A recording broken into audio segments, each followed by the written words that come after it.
हल्ला बोल, कांग्रेस का हल्ला बोल। इस रैली में आज मंच पे बैठे हमारे सभी वरिष्ठ, मैं सबका और सब हमारे अखिल भारतीय कांग्रेस कमेटी के महासचिव श्री मुकुल वासनिक जी से कि वो आए और हम सब लोगों को संबोधित करें।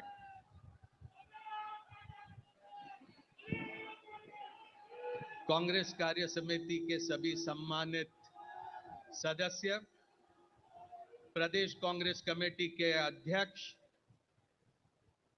कांग्रेस विधानमंडल के सभी नेता, सांसद, विधायकगण और यहां पर उपस्थित सभी सम्मानित भाइयों, बहनों और नौजवान साथियों, आज रामलीला मैदान के इस ऐतिहासिक स्थल पर भारत के कोने कोने से आए तमाम कांग्रेस के साथियों का मैं अखिल भारतीय कांग्रेस कमेटी की ओर से दिल की गहराइयों से मैं आप सभी का यहां पर स्वागत करता हूं। महंगाई पर हल्ला बोल की ये रैली, इस रैली के जरिए हम केंद्र सरकार में बैठे वो तमाम नेताओं को यहां पर चेतावनी देने आए हैं कि हिंदुस्तान के साथ पिछले सालों में जो आपने खिलवाड़ करने की कोशिश करी है, ये कोशिशों को अब हम यहां से आगे बर्दाश्त नहीं करेंगे। छत्तीसगढ़ के मुख्यमंत्री भूपेश बघेल जी से विनती करता हूं कि आइए और यहां पे आप संबोधित कीजिए। हमारे नेता आदरणीय राहुल गांधी जी, आदरणीय खड़गे साहब, चौधरी साहब, आदरणीय अशोक गहलोत साहब, सभी हमारे CWC के मेंबर, हमारे सभी सांसदगण, प्रदेश अध्यक्षगण, सभी हमारे CLP लीडर, सभी फ्रंटल ऑर्गेनाइजेशन के सभी हमारे अध्यक्ष और पदाधिकारीगण, आदरणीय साथियों, मैं आपके और राहुल जी के बीच में ज्यादा देर नहीं रहना चाहता। मैं 2-3 बातें आपसे कहूंगा। एक तरफ कांग्रेस पार्टी और उनके नेता राहुल जी लगातार किसानों के हक में लड़ाई लड़ रहे हैं, गरीबों के हक में लड़ाई लड़ रहे हैं, छोटे व्यापारी के हक में लड़ाई लड़ रहे हैं, मजदूरों के हक में लड़ाई लड़ रहे हैं, कभी बेरोजगारी के खिलाफ लड़ाई लड़ते हैं, आज महंगाई के खिलाफ हल्ला बोल का नारा उन्होंने दिया है। लेकिन देश का दुर्भाग्य, सत्ता में बैठे हुए लोग महंगाई कम करने का काम नहीं करते, बेरोजगारी दूर करने का काम नहीं करते। उनका केवल एक लक्ष्य है, राहुल गांधी को रोकना और राहुल गांधी के खिलाफ लड़ाई लड़ते हैं। आज बात हो रही है रेवड़ी की बात करते हैं। यदि अशोक गहलोत जी, यदि कमलनाथ जी, यदि छत्तीसगढ़ में राहुल जी के कहने से किसानों के ऋण माफी होता है, तो ये रेवड़ी की श्रेणी में लाते हैं। कभी 10 लाख तक के यदि गरीबों का इलाज मुफ्त में करते हैं अशोक गहलोत जी, तो वो रेवड़ी की श्रेणी में है। गरीबों को मुफ्त राशन हम देते हैं, तो वो रेवड़ी की श्रेणी में आता है। यदि हम लघु उपज खरीदते हैं, तो वो रेवड़ी की श्रेणी में आते हैं। जब हम कांग्रेस पार्टी हमेशा गरीबों के, मजदूरों के, किसानों के हक में लड़ाई लड़ते हैं, तो ये सत्ता में बैठे हुए लोग इसे रेवड़ी कहते हैं। मैं आपसे कहना चाहता हूं, यदि केंद्र में कांग्रेस यूपीए की सरकार थी, 70,000 करोड़ रुपया किसानों का ऋण माफ किया, ये रेवड़ी की श्रेणी में है। तो मैं ये सत्ता में बैठे हुए नरेंद्र मोदी जी से पूछना चाहता हूं कि आप 10-20 बड़े उद्योगपतियों के 10 लाख करोड़ रुपया माफ करते हैं, तो वो रेवड़ी नहीं, ये रबड़ी है, रबड़ी। ये रबड़ी बांटने का काम करते हैं। और हम जो गरीबों, किसानों, मजदूरों के हक में फैसला करते हैं, उसे रेवड़ी कहते हैं। अरे हम श्रम का सम्मान करने वाले लोग हैं। मेहनत का सम्मान करने वाले लोग हैं और ये मेहनत का अपमान करने वाले लोग हैं। आज महंगाई, एक तरफ महंगाई बढ़ती जा रही है, दूसरे तरफ लोगों की आय में कमी होती जा रही है। दोनों तरफ से मार लोगों को पड़ रही है और ये लड़ाई कांग्रेस पार्टी लड़ रही है और कांग्रेस के नेता राहुल जी लड़ रहे हैं। मैं कहना चाहता हूं, राहुल जी इस रामलीला मैदान में जब जब हुंकार उन्होंने भरा है, सरकार को पीछे हटना पड़ा है। चाहे वो किसानों के जो यूपीए सरकार में मुआवजा का प्रकरण लाया था, 3 बार अध्यादेश लाके से वापस करना पड़ा। राहुल जी ने कहा ये 3 काले कानून है, 1 साल के भीतर में वापस करना पड़ेगा और राहुल जी की बात सही साबित हुई और केंद्र सरकार को पीछे हटना पड़ा है। आज बेरोजगारी और महंगाई के बारे में इस रामलीला मैदान में राहुल जी हुंकार भर रहे हैं। मेरा दावा है केंद्र सरकार ये महंगाई भी रोकने के लिए बाध्य होगी। मैं इन्हीं शब्दों के साथ आप सबको नमन करते हुए महंगाई के खिलाफ हल्ला बोल करने के लिए देश के कोने कोने से आप सब आए, आप सबका नमन करते हुए, आप सबका स्वागत करते हुए अपने वाणी को ही विराम देता हूं। धन्यवाद। जय हिंद, जय छत्तीसगढ़। मंच पर पधारे हुए हमारे युवा नेता और हम सबके चाहते नेता श्री राहुल गांधी जी, समय के अभाव से मैं सारों का नाम नहीं ले सकता, इसीलिए क्षमा चाहता हूं। इस मंच पे बैठे हुए सभी वरिष्ठ नेता, देश के कोने कोने से आए हुए मेरे भाइयों और बहनों, मैं ज्यादा वक्त आपका नहीं लेना चाहता हूं, क्योंकि आप राहुल गांधी जी को सुनने के लिए आए हैं और खासकर महंगाई पे हल्ला बोल इस रैली को एक शक्ति देने के लिए आप आए हैं। तो इसीलिए मैं एक छोटी सी शायरी के साथ 2 शब्द मैं बोलूंगा और अपने भाषण को खत्म करूंगा।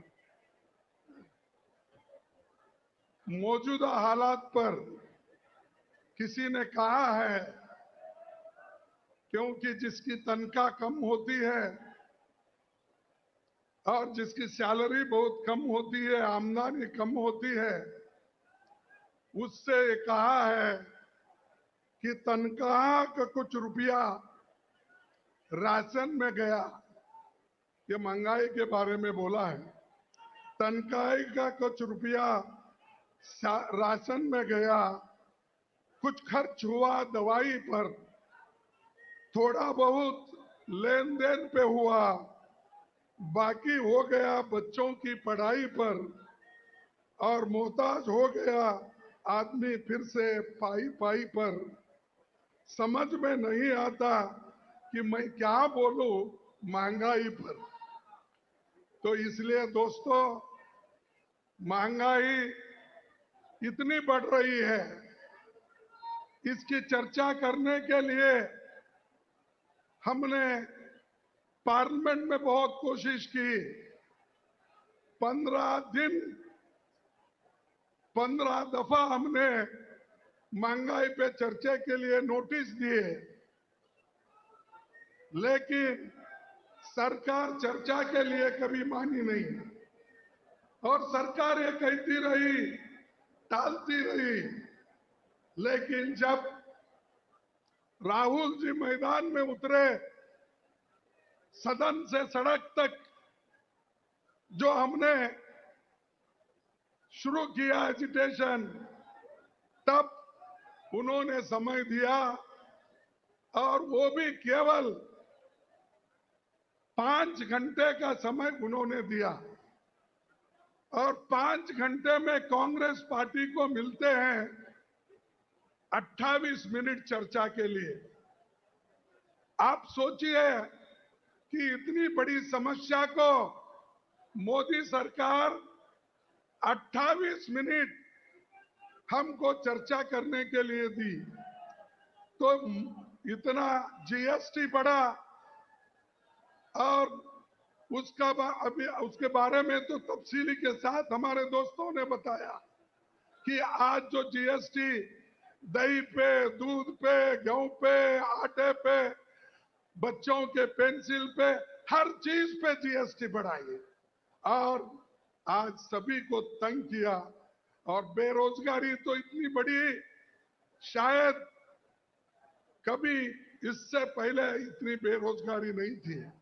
लेकिन आज बेरोजगारी एक तरफ बढ़ रही है, एक तरफ महंगाई बढ़ रही है और दूसरी तरफ अरे डॉलर के मुकाबले में आपकी रुपए की कीमत घट रही है। और यही मोदी पहले कहते थे जब यूपीए की सरकार थी, अरे भाई डॉलर के मुकाबले में इधर रुपए का मूल्य तो गिर रहा है, सरकार क्या कर रही है।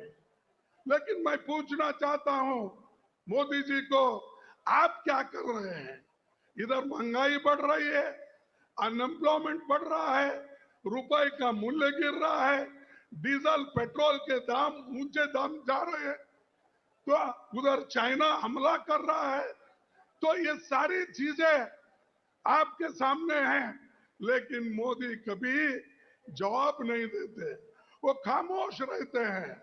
हम कितना भी बात करो वो सिर्फ चुप बैठते हैं और बाहर पार्लियामेंट के बाहर इतनी बात करते हैं आप पूछो मत, लेकिन पार्लियामेंट के अंदर जवाब नहीं देते, प्रेस के सामने जाके अपना जबान नहीं खोलते। तो ऐसे मूकों का, बहरों का, अंधों का ये सरकार है, इसके खिलाफ हम सबको लड़ना है। इसीलिए एकजुट होकर राहुल जी के नेतृत्व पे हम लड़ते रहेंगे, आगे बढ़ते रहेंगे और जो सामान्य जनता है उनके समस्याओं को हम मिटाने की कोशिश करेंगे। यही मैं कहते हुए मेरे 4 शब्द को खत्म करता हूं। जय हिंद, जय भारत। बोलो भारत माता की जय हिंद। अरे जरा जोर से बोलो भाई, ताकत है नहीं तुम्हारे पास। जय हिंद, जय हिंद। हमला बोलो, हमला बोलो, महंगाई पे हमला बोलो। धन्यवाद।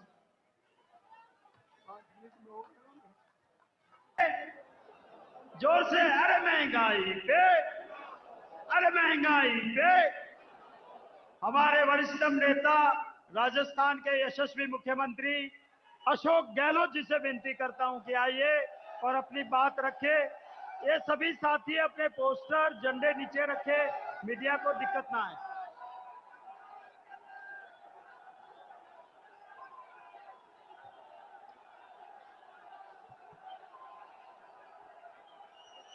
हमारे महबूब नेता आदरणीय राहुल गांधी जी, मल्लिकार्जुन खड़गे साहब, अली रंजन चौधरी जी, भूपेश बघेल जी, तमाम हमारे मंच में बैठे हुए तमाम हमारे वरिष्ठ नेतागण, उपस्थित बुजुर्गों, भाइयों और बहनों, नौजवान दोस्तों, आज रामलीला मैदान एक इतिहास बनाने जा रहा है। जो सैलाब उमड़ पड़ा यहाँ पर, मुझे याद आ गया जब हम लोग यहाँ आते थे, विपक्ष में थे और 78 में इंदिरा जी के वक्त में यहाँ पर रैली हुई थी और मैं जिला कांग्रेस अध्यक्ष था। आप सोच लीजिए उस वक्त जो माहौल था, राहुल जी मैं वो माहौल आज देख रहा हूँ। इसके अपने मायने हैं। पूरे देश के जो हालात हैं वो इतना चिंताजनक है, कोई सोच नहीं सकता।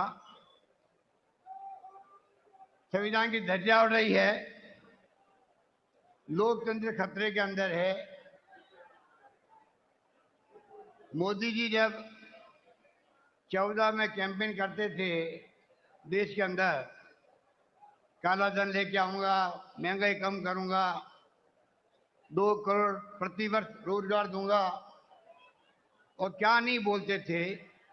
अगर उनका भाषण सुन ले वापस जनता तो हमें कहने की कोई आवश्यकता ही नहीं, और तमाम बातें भूल गए।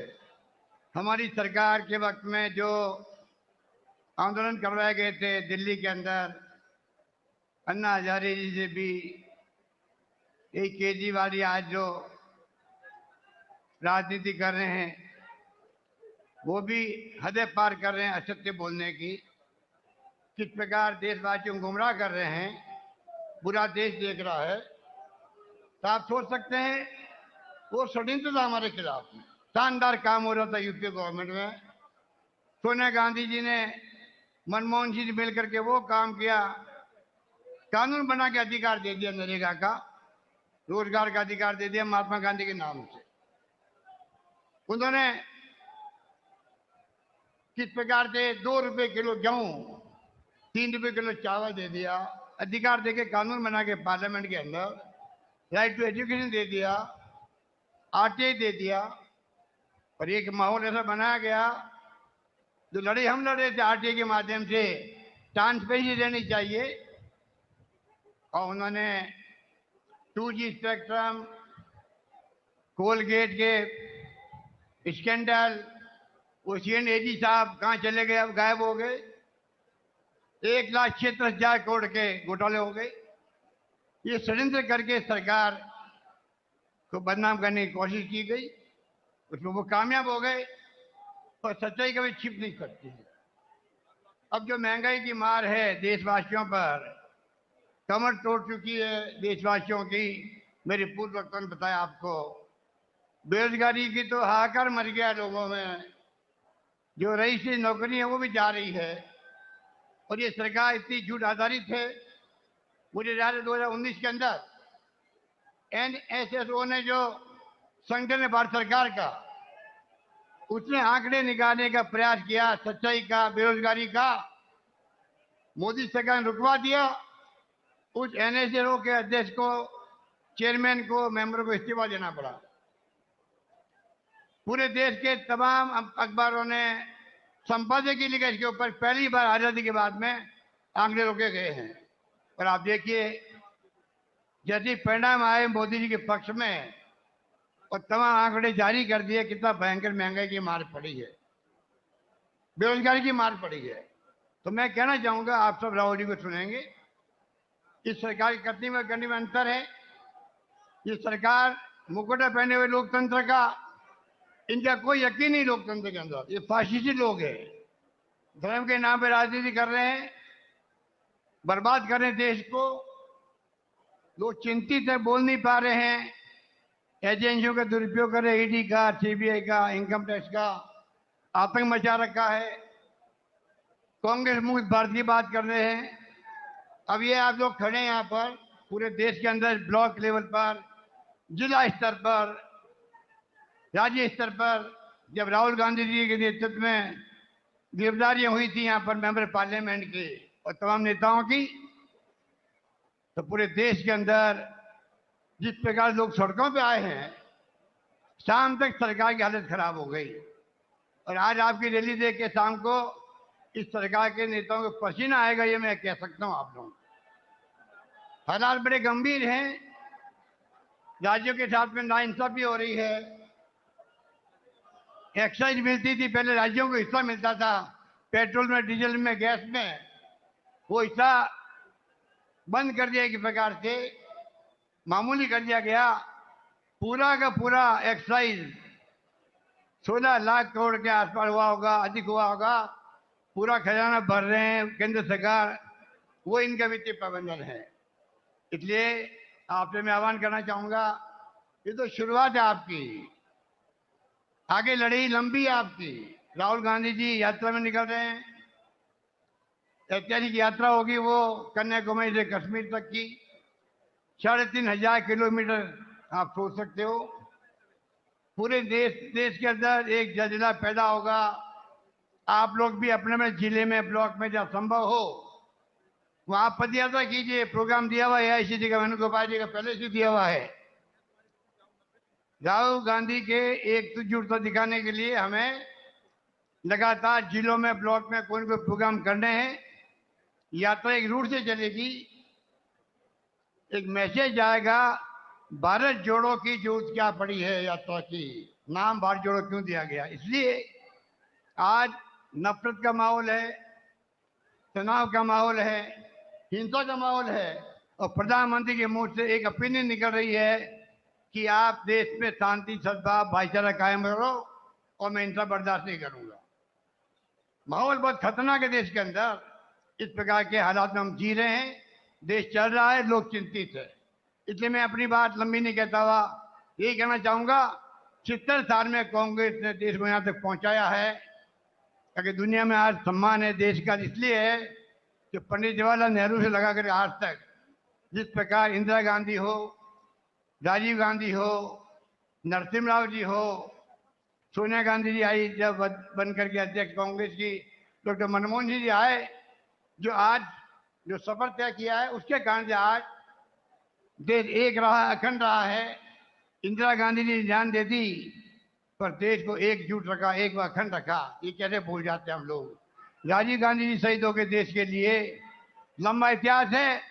पर हमारे नरेंद्र मोदी जी को कांग्रेस मुक्त भारत चाहिए।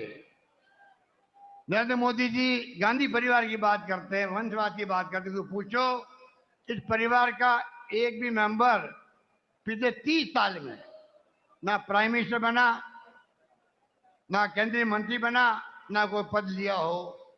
अगर संगठन में उनकी भागीदारी है, पूरा देश चाहता है, पूरे देश के कांग्रेसियन चाहते हैं, आपके पेट में दर्द क्यों हो रहा है मैं पूछना चाहता हूँ आपसे। इससे समझ जाइएगा कि इस परिवार की क्रेडिबिलिटी हाईएस्ट है कंट्री के अंदर, आपसे भी ज्यादा है।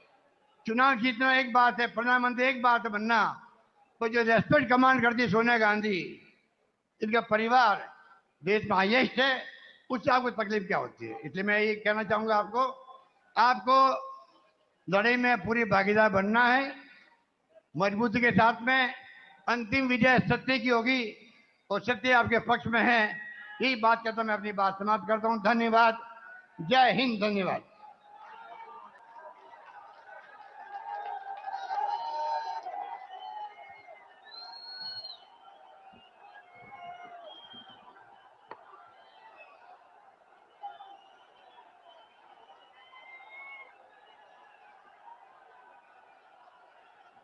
मल्लिकार्जुन खड़गे जी, केसी वेणुगोपाल जी, अशोक गहलोत जी, भूपेश बघेल जी,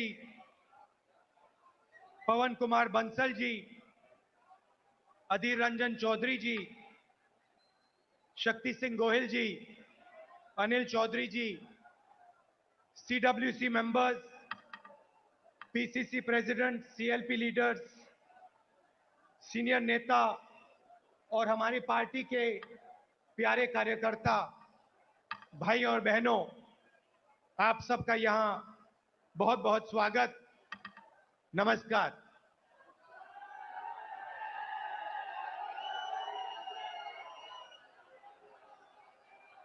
देश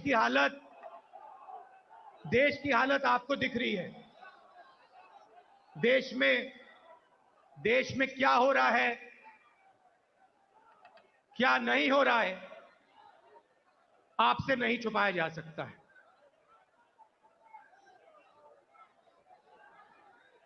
और जब से बीजेपी की सरकार आई है, तब से देश में नफरत और क्रोध बढ़ता जा रहा है। सही है? आपको लग रहा है कि नफरत और क्रोध देश में बढ़ता ही जा रहा है। सही है ना?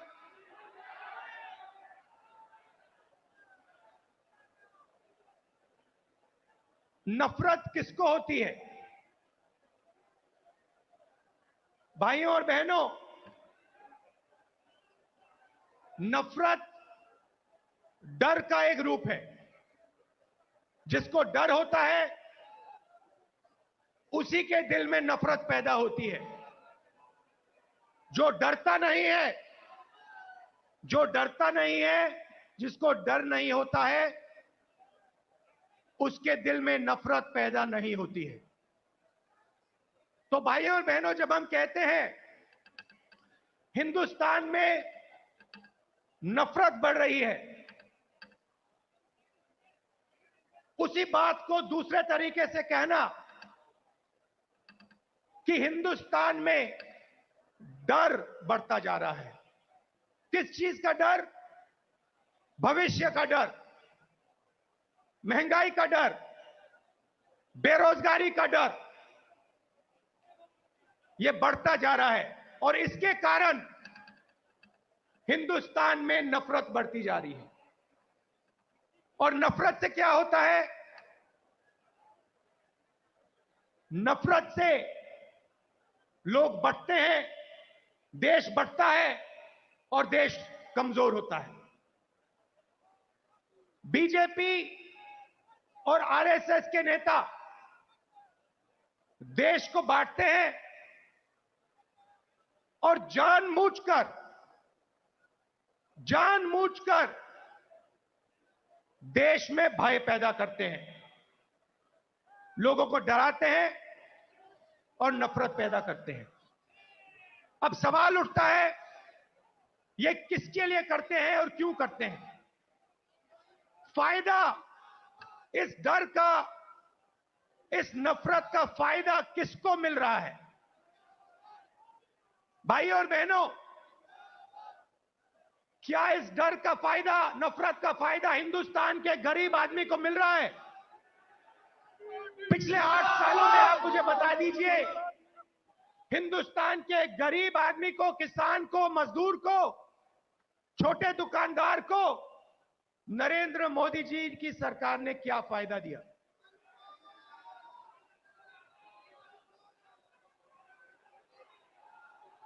पूरा का पूरा फायदा, डर और नफरत का फायदा हिंदुस्तान के 2 उद्योगपति उठा रहे हैं। आप बाकी उद्योगपतियों से भी पूछ लो, वो भी आपको बताएंगे कि पिछले 8 साल में हमारा कोई फायदा नहीं हुआ, सिर्फ 2 व्यक्तियों का फायदा हुआ है। और देखने को मिल रहा है, चाहे एयरपोर्ट हो, चाहे पोर्ट हो, सड़कें हो, सब कुछ, सेलफोन, तेल, सब कुछ इन्हीं 2 व्यक्तियों के हाथ में जा रहा है। मीडिया देश को डराती है, नफरत पैदा होता है और फिर पूरा का पूरा फायदा बीजेपी 2 लोगों को दे रही है। आप देखिए, नरेंद्र मोदी जी ने नोटबंदी की। नोटबंदी से गरीबों का फायदा हुआ? गरीबों की जेब से पैसा निकाला, गरीबों को कहा काले धन के खिलाफ लड़ाई है, और फिर कुछ ही महीनों बाद आपने देखा कि जो आपके जेब में से पैसा निकाला गया था, लाखों करोड़ रुपए देश के सबसे बड़े उद्योगपतियों का कर्जा माफ किया गया। किसान का कर्जा माफ नहीं करेंगे, किसान के खिलाफ 3 काले कानून लाएंगे, कहेंगे कि ये कानून किसानों के फायदे के लिए है। अगर किसानों के फायदे के लिए है तो फिर पूरे देश में किसान क्यों खड़ा है, सड़कों पे क्यों उतरा है और आपके खिलाफ क्यों खड़ा है।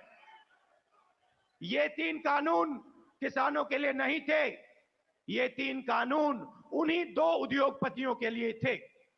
और हिंदुस्तान के किसान को यह बात एकदम समझ आ गई, इसलिए हिंदुस्तान का कानून, हिंदुस्तान का किसान सड़क पे आके खड़ा हो गया और उसने नरेंद्र मोदी जी को अपनी शक्ति दिखा दी। और जब नरेंद्र मोदी जी को पता लगा कि हिंदुस्तान के किसान की शक्ति मेरे खिलाफ खड़ी है, तो नरेंद्र मोदी जी ने वहीं कानून रद्द कर दिए। यही बात जीएसटी के साथ हुई। कांग्रेस पार्टी एक दूसरी जीएसटी लाना चाहती थी,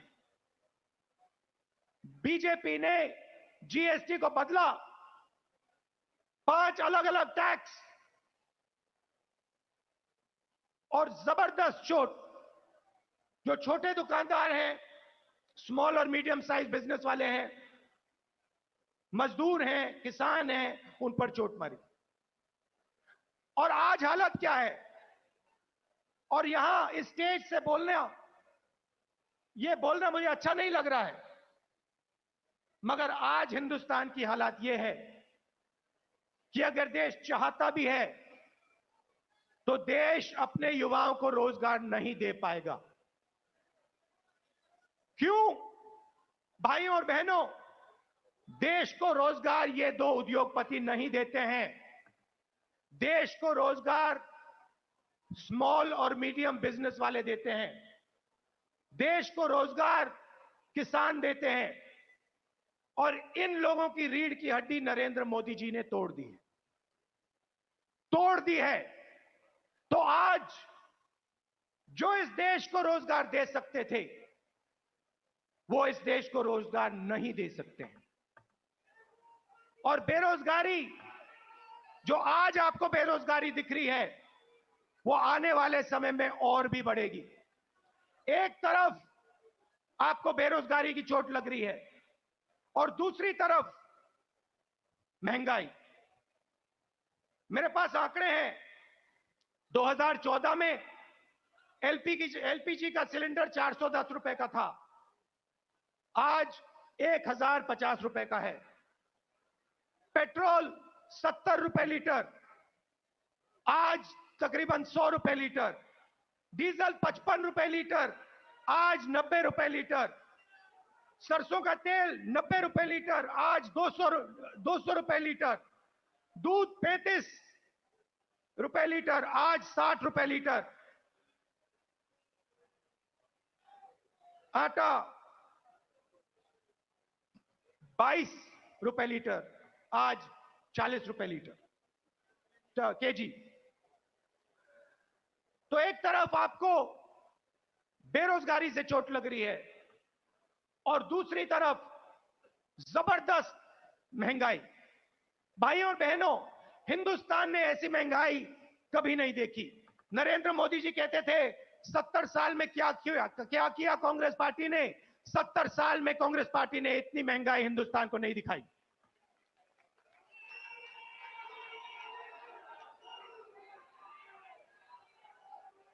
तो हिंदुस्तान का आम नागरिक बहुत मुश्किल में है, बहुत दर्द सह रहा है। और जब विपक्ष इन बातों को पार्लियामेंट में उठाना चाहती है, तो नरेंद्र मोदी जी और उनकी सरकार विपक्ष को पार्लियामेंट में बोलने नहीं देती। चाहे किसानों का मुद्दा हो, चाहे चाइना का आक्रमण जो हुआ उसकी बात करना चाहे, बेरोजगारी की बात करना चाहे, महंगाई की बात करना चाहे, हम नहीं कर सकते, पार्लियामेंट में नहीं कर सकते। और आप देखिए, यहां हमारे मीडिया के मित्र हैं, इनका काम जो जनता के मुद्दे हैं उनको उठाने का होता है। मगर ये भी अपना काम नहीं करते हैं। 24 घंटा ये कैसे करेंगे? ये मीडिया उन्हीं दो उद्योगपतियों का मीडिया है। पूरा का पूरा मीडिया उन्हीं दो उद्योगपतियों के हाथ में है। तो सच्चाई कैसे दिखेगी? सच्चाई कैसे सुनाई देगी? और जनता को सब मालूम है। जनता घर में टीवी ऑन करती है और जनता जानती है कि टीवी किसका है और टीवी किसके लिए काम कर रहा है। टीवी दो उद्योगपतियों का है, अखबार दो उद्योगपतियों के हैं, और ये दो उद्योगपति नरेंद्र मोदी जी के लिए 24 घंटा काम करते हैं और नरेंद्र मोदी जी इनके लिए 24 घंटा काम करते हैं। देश में बेरोजगारी, देश में महंगाई और देश का पूरा धन दो उद्योगपतियों के हाथ में। एक तरफ मीडिया का कंट्रोल, दूसरे तरफ प्रधानमंत्री पे कंट्रोल।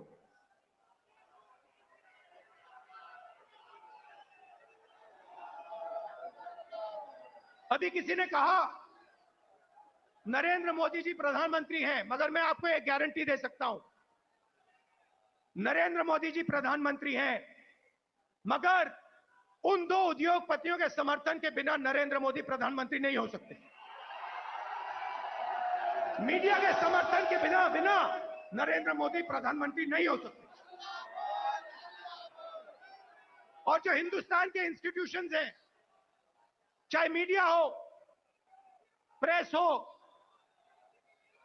चाहे हमारी जुडिशरी हो, चाहे हमारा इलेक्शन कमीशन हो, उन सब पर दबाव है, उन सब पर सरकार आक्रमण कर रही है। तो यात्रा की क्या जरूरत है? यात्रा की यह जरूरत है कि विपक्ष के सामने और कोई रास्ता ही नहीं है, हमें सीधा जनता के बीच में जाना पड़ेगा। मीडिया हमारा नहीं, संसद में हम बोल नहीं सकते, तो अब कांग्रेस पार्टी और बाकी विपक्ष के पास सिर्फ एक रास्ता है, जनता के बीच में जाकर उनको देश की सच्चाई बताना।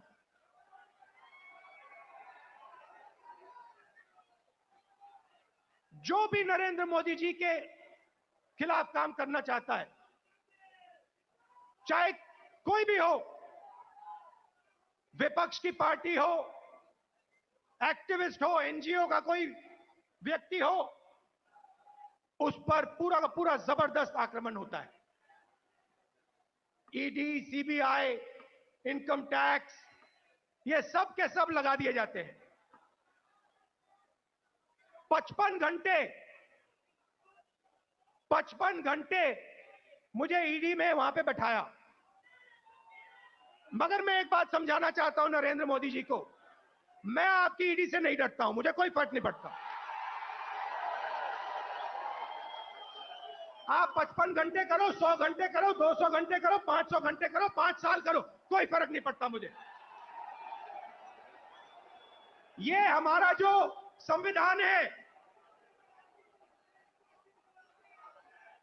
जो इस देश की आत्मा है, आज इसकी रक्षा करना, आज इसको बचाने का काम हर हिंदुस्तानी नागरिक को करना पड़ेगा।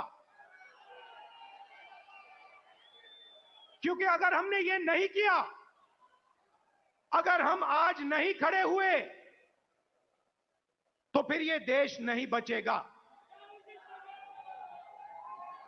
क्योंकि ये देश संविधान है, ये देश इस देश की जनता की आवाज है, ये देश इस देश की जनता का भविष्य है। ये देश दो उद्योगपतियों का नहीं है, ये देश हिंदुस्तान के गरीब लोगों का है।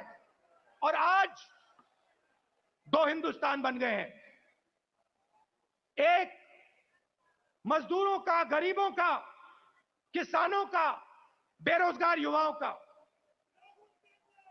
उस देश में कोई सपना नहीं देखा जा सकता। उस देश में अगर आप रोजगार चाहते हो नहीं मिल सकता। अगर आप अपने बच्चों को कॉलेज यूनिवर्सिटी में भेजना चाहते हो आप नहीं कर सकते हो। उस देश में आपको अपना खून पसीना देना पड़ेगा और खून पसीना देने के बाद आपको कोई फायदा नहीं मिलेगा। और दूसरा देश, इसी हिंदुस्तान के अंदर 2, 3, 10, 15 उद्योगपतियों का,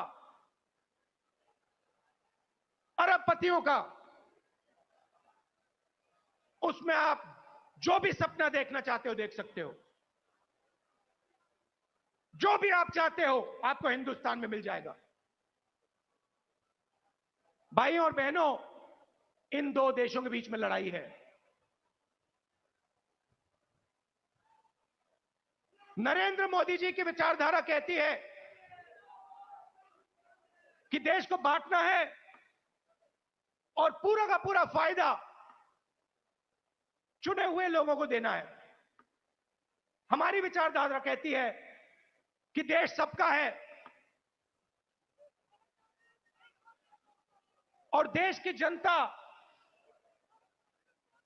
जो अपना खून और पसीना देती है उसका फायदा 2-3 उद्योगपतियों को नहीं मिलना चाहिए। उसका फायदा हिंदुस्तान के किसान को, मजदूर को, गरीब को, बेरोजगार युवाओं को मिलना चाहिए। यह फर्क है। और आप जाइए, आप आज चले जाइए और किसी भी छोटे दुकानदार से, किसी भी मजदूर से, किसी भी स्मॉल और मीडियम बिजनेस वाले से, किसी भी किसान से पूछ लीजिए क्या यूपीए के समय और आज के समय में क्या फर्क है।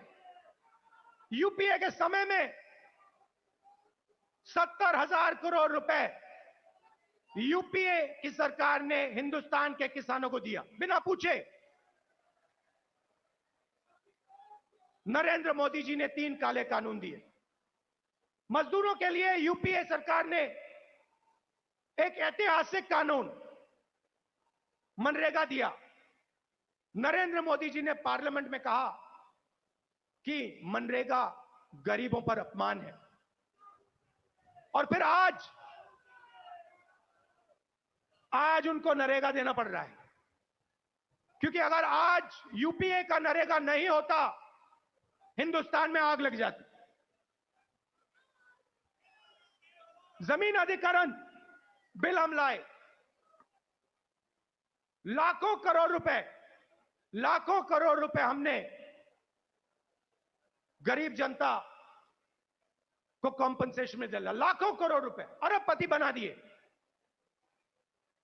पहले बिना पूछे किसान की जमीन छीन ली जाती थी। हजारों एकड़ बिना पूछे 1 मिनट में छीन लिया जाता था। हमने कहा यह गलत है, हम कानून लाए। नरेंद्र मोदी जी ने पहला काम उस कानून को रद्द करने की कोशिश की। उनका पहला काम था।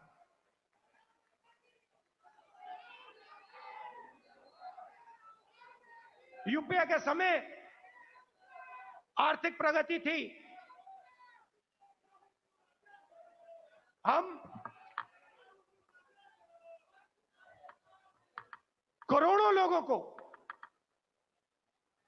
हमने गरीबी से निकाला। जितने लोगों को हमने 27 करोड़ लोगों को गरीबी से निकाला 10 साल में। 27 करोड़ लोग।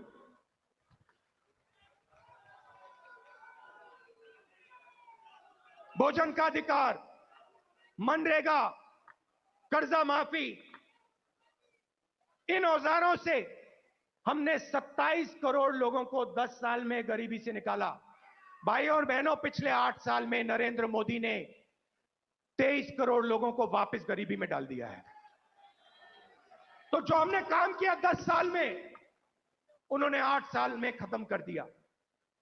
और फिर जाके भाषण देते हैं प्रगति की बात करते हैं, न्यू इंडिया की बात करते हैं, मेक इन इंडिया की बात करते हैं, कहते हैं कि हिंदुस्तान बदल गया। हिंदुस्तान को नरेंद्र मोदी जी पीछे ले जा रहे हैं। हिंदुस्तान में नरेंद्र मोदी जी नफरत फैला रहे हैं, डर फैला रहे हैं, और इससे देश का नुकसान होगा, देश का फायदा हो ही नहीं सकता। फायदा देश के दुश्मनों को होगा, फायदा चाइना को होगा, फायदा पाकिस्तान को होगा, मगर हिंदुस्तान को नहीं होगा। हिंदुस्तान में जितनी भी नफरत फैलेगी, जितना क्रोध फैलेगा, जितना डर फैलेगा, उतना हिंदुस्तान कमजोर होगा। और पिछले 8 सालों में नरेंद्र मोदी जी ने हिंदुस्तान को कमजोर करने का काम किया है। जो हमारी आर्थिक शक्ति थी उसको खत्म किया। बेरोजगारी, 40 साल से सबसे ज्यादा बेरोजगारी आज हिंदुस्तान में, वो नरेंद्र मोदी जी की देन है। मैं आपसे पूछना चाहता हूं, क्या महंगाई से, बेरोजगारी से, नफरत से देश मजबूत होता है क्या? कौन सी दुनिया में नफरत, बेरोजगारी, महंगाई से देश मजबूत होता है? देश कमजोर होता है। और नरेंद्र मोदी जी और बीजेपी देश को कमजोर करने का काम कर रहे हैं। कांग्रेस पार्टी देश को जोड़ती है, हम नफरत मिटाते हैं, हटाते हैं, और जब नफरत मिटती है, खत्म होती है, जब डर कम होता है, तब हिंदुस्तान तेजी से आगे बढ़ता है। हमने ये करके दिखाया है, सालों करके दिखाया है। तो ये मैं आपको कहना चाहता था। कांग्रेस कार्यकर्ताओं को मैं धन्यवाद करना चाहता हूं। आप हमारी विचारधारा के लिए लड़ते हो, आप हिंदुस्तान के लिए लड़ते हो, आप संविधान के लिए लड़ते हो, आप अपना खून, अपना पसीना इस देश को देते हो। मैं आपको दिल से धन्यवाद करना चाहता हूं और आपको कहना चाहता हूं कि कांग्रेस पार्टी का कार्यकर्ता ही देश को बचा सकता है। कांग्रेस पार्टी की विचारधारा देश को प्रगति के पथ पे ला सकती है। हमारे लिए सरकार ने, जैसे मैंने कहा, रास्ते बंद कर दिए हैं।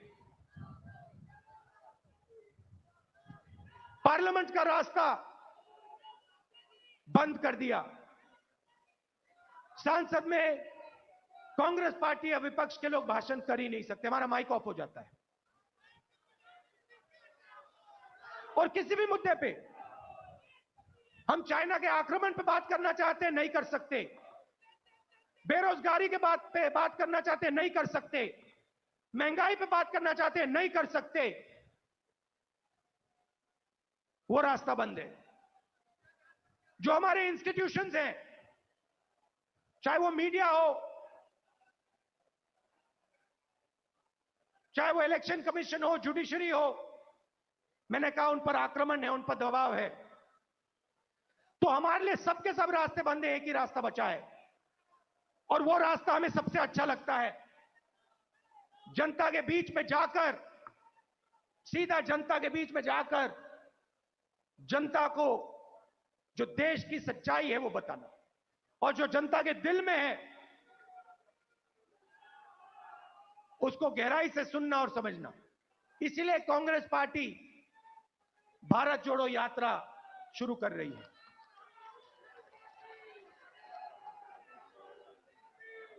आप सब दूर दूर से आए, इसके लिए मैं आपको दिल से धन्यवाद करना चाहता हूं। विचारधारा की लड़ाई है, और कांग्रेस पार्टी की विचारधारा और जो हमारे सब विपक्ष की पार्टियां हैं मिलकर बीजेपी और आरएसएस की विचारधारा को हराएंगे। बहुत बहुत धन्यवाद। नमस्कार। जय हिंद।